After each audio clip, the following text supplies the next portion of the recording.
One of the reasons that you would use data analysis to investigate and interrogate the data sets that you hold is to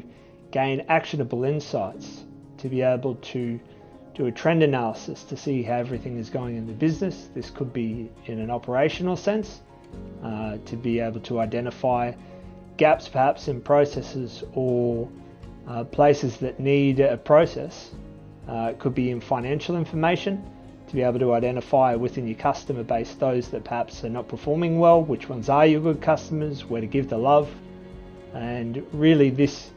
having a finger on the pulse can lead to better decision making, because ultimately the way to gain an edge in a market is to be able to understand where your strengths are, be able to understand where there is opportunity. And things like market research can help with this, from gauging customer feedback, analysing sentiment, being able to identify where to focus your efforts will really lead to better decisions being made.